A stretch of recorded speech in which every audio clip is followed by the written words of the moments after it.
বাচ্চা হয়েছে যে এটা বাবা মা দুজনেই বুঝবে, অবশ্যই তাদের মধ্যে কথা হচ্ছে, দেখাশোনা হচ্ছে। দেশবাসীর মনে দীর্ঘদিনের একটি বড় প্রশ্ন, কন্যা সন্তান হওয়ার পর কেন শাকিব খান এখনও আনুষ্ঠানিক স্বীকৃতি দিচ্ছেন না? কেন তিনি পুরোপুরি নিশ্চুপ? সব জল্পনা কল্পনার অবসান ঘটিয়ে এবার এই প্রশ্নেরই খোলাসা জবাব দিলেন জনপ্রিয় কোরিওগ্রাফার গৌতম সাহা। তিনি স্পষ্ট ভাষায় জানালেন, শাকিব খান এরই মধ্যে বুবলি ও তাদের সন্তানকে সসম্মানে ঘরে তুলে নিয়েছেন। তাদের মাঝে এখন আর কোনো দূরত্ব নেই।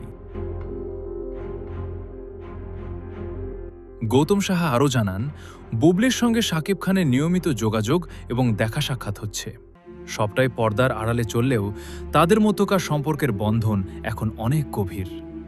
গৌতমের দাবি, কন্যা সন্তান হওয়াতে শাকিব খান মোটেও বিচলিত নন, বরং তিনি পিতা হিসেবে অত্যন্ত আনন্দিত। সন্তানের প্রতি তার কোনো আক্ষেপ নেই, বরং ভালোবাসা আছে অঢেল। আপনার যখন বাচ্চা হয় আপনি তখন খুশিতে আপনার ভাই বোন আত্মীয় স্বজন সবাইকে জানান, তাই না? হয়তো তারা এখন জানাচ্ছে না, হয়তো জানাবে কোনো এক সময়, হুট করে সব জেনে গেছেন সবাই। তাহলে শাকিব এখনো প্রকাশ্যে ঘোষণা দিচ্ছেন না কেন?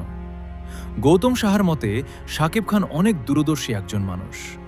বুবলির দিক থেকে সবটা প্রকাশ করা হলেও শাকিব এখন নিজের সময় ও সুযোগের অপেক্ষায় আছেন। সঠিক মুহূর্তে তিনি নিজেই সবার সামনে কন্যা সন্তান ও বুবলিকে নিয়ে চূড়ান্ত ঘোষণা দেবেন। সুতরাং শাকিবের এই নীরবতা মানেই যে অস্বীকৃতি, তা ভাবলে ভুল হবে। এটি মূলত একটি কৌশলী প্রস্তুতি। গৌতম সাহার এই নতুন তথ্য ও শাকিবের এই কৌশলী নীরবতাকে আপনি কিভাবে দেখছেন? কিং খান কি সত্যিই সঠিক সময়ের অপেক্ষায় আছেন?